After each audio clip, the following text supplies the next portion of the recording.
आज जैसे राजनीति में जो विपक्ष की भूमिका है शून्य है, जीरो पर है, कुछ है ही नहीं। पूरे भारतवर्ष में युवा हमारा देश में याचक नहीं बल्कि शासक बन के रहे।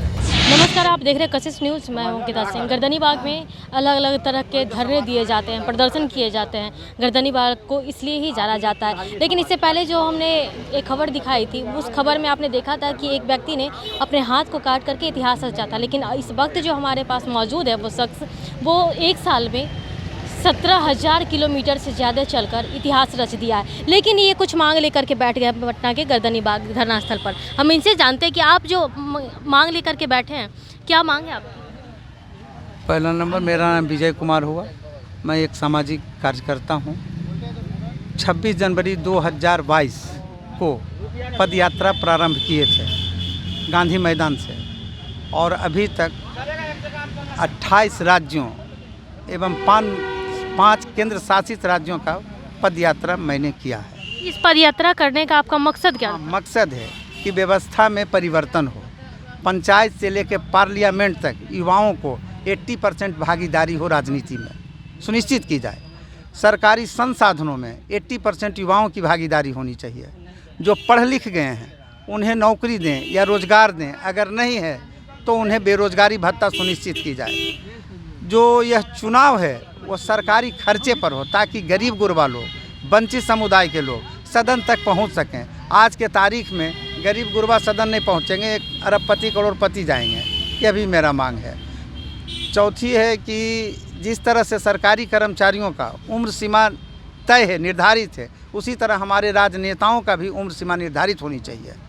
और जो यह पेंशन लेते हैं राजनेता दोहरी, वह पेंशन खत्म होनी चाहिए, समाप्त होनी चाहिए। देश हित में, लोक हित में प्रधानमंत्री का चुनाव हो या मुख्यमंत्रियों का चुनाव हो, सीधे जनता के मतों द्वारा होनी चाहिए, ताकि लोकसभा सदस्यगण या विधानसभा सदस्यगण अपने लाभ और हित के लिए उन्हें काम करने पर मजबूर ना करें। और नशा मुक्त युवा भारत चाहिए। युवा हमारा देश में याचक नहीं बल्कि शासक बन के रहे। और अगर देश में कुछ कर सकता है तो युवा, आज विश्व गुरु की बात करते हैं तो यह कर सकता है तो युवा। हम लोग जैसे 75 वर्षों से देश में जो ढलते उम्र वाले हैं, किसी न किसी तरह से सत्ते पे काबिज हैं। लेकिन आज हश्र क्या हुआ कि हमारा देश कहाँ से, आज इकोनॉमी का क्या हाल है। आज हमसे चाइना 1 साल पीछे देश की आज़ादी, वो कहाँ से कहाँ चला गया।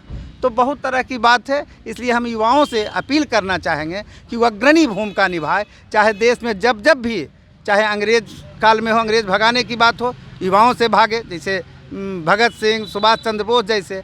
आज 1977 की क्रांति हुई जेपी मूवमेंट में युवाओं, लेकिन युवाओं की भागीदारी कहाँ मिलती है उनका। अब ये बताइए कि आप जो मांग लेकर के बैठे हैं, ये मांग आपकी लग रही है कि पूरी हो जाएगी? नहीं, मांग हमारी नहीं, जनता, पूरे भारत। ठीक है, जनता की मांग है। हाँ। अगर ये मांग पूरी नहीं होती है तो क्या आप फिर से पैदल यात्रा करेंगे? नहीं, पैदल यात्रा करने के लिए फिर दोबारा कहाँ सवाल उठता है। हम क्या बोले, व्यवस्था में चेंजिंग, तो चेंजिंग के बाद हम तो युवाओं के पास जाएंगे ना।